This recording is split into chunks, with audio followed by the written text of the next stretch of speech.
Hi folks, it's Acipa. Balik lagi ke video aku bakal ngelanjutin rekomendasi aplikasi baca buku digital atau ebook untuk buku-buku berbahasa Inggris atau buku-buku non-Indonesia yang bisa kalian akses dari gadget kalian. Jangan lupa untuk nonton video terakhirku, rekomendasi aplikasi baca buku digital untuk versi berbahasa Indonesianya. Dan pastinya jangan lupa subscribe kalau kalian belum. Klik lonceng di sebelahnya untuk notifikasi kalau ada video baru. Give me a thumbs up. Done. Without further ado, let's get started.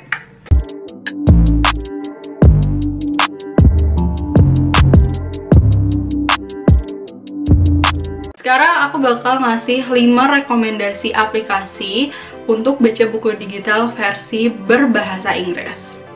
Yang pertama, ini tuh sama kayak yang kemarin. Jadi di Google Play Books kita juga bisa baca buku berbahasa Inggris, sekaligus beli juga, sekaligus baca sampelnya juga untuk beberapa halaman awal gitu. Bahkan gak cuma buku bahasa Inggris sih sebenarnya. Aku ada ketertarikan untuk baca buku dari negara sebelah. Aku sempat beli beberapa buku yang sayangnya kalau dikirim ke Indonesia tuh mahal banget, sama ongkirnya bisa 8 kali bukunya.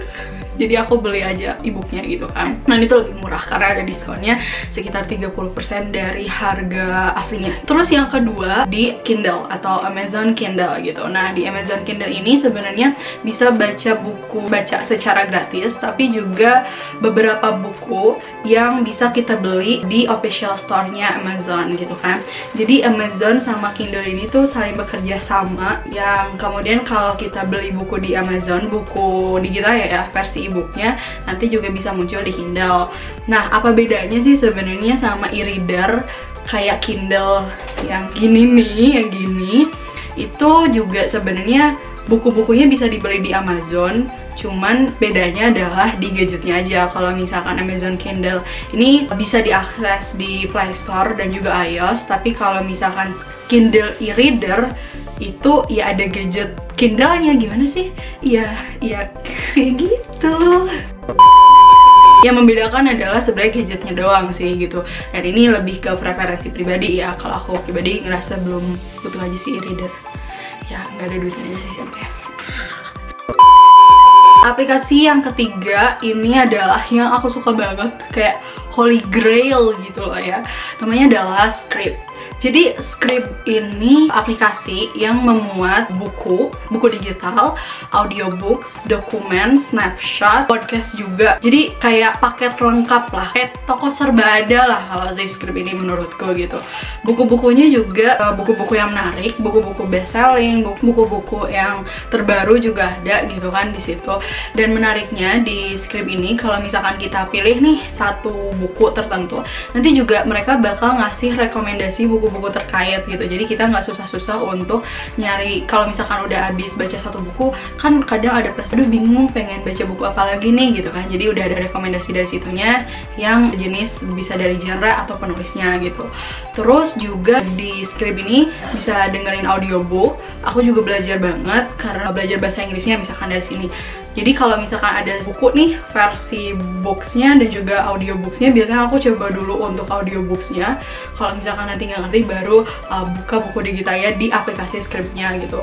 Atau di Scribd juga ada fitur snapshot. Jadi biasa di snapshot ini tuh persingkat, jadi biasa antara 10 sampai 20 halaman gitu loh. Jadi kayak ringkasan dari bukunya. Terus yang berikutnya, rekomendasi yang keempat, ini aplikasi dari negara sebelah. Yang keempat adalah Libby. Libby ini semacam e-Pusnasnya Malaysia. Dia milik dari Perpustakaan Negeri Malaysia.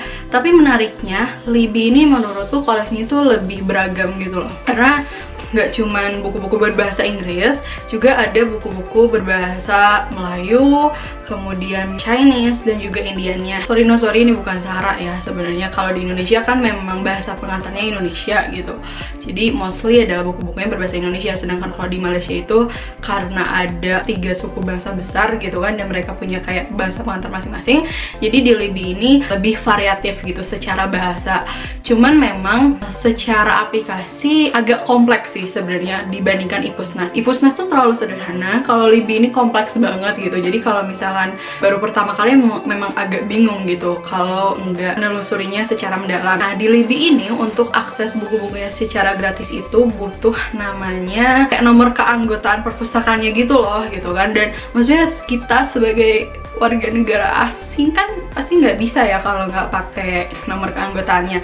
Tapi jangan khawatir, jangan risau, jangan gundah gulana, karena dengan nomor keanggotaan ini, nah dari 1 sampai 999 itu bisa diakses randomly aja, kalian bisa pakai itu gitu kan ya secara gratis. Atau kalau pengen misalkan juga untuk buka nggak cuma di perpustakaan negara Malaysia nih, tapi juga perpustakaan negeri-negeri lainnya, teman-teman bisa pinjam nomor keanggotaan kalau misalkan kalian punya temen orang Malaysia gitu. Jadi manfaatkanlah mereka ya.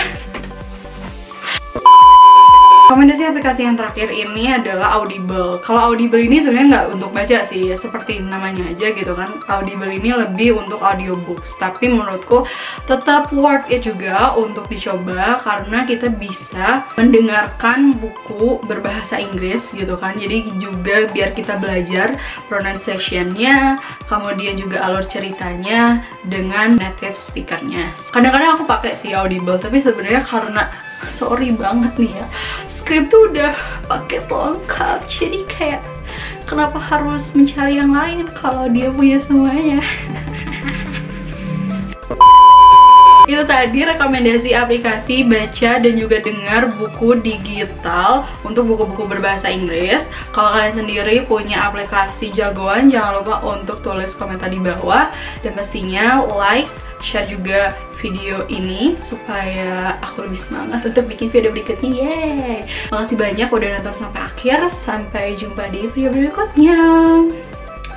Bye mates!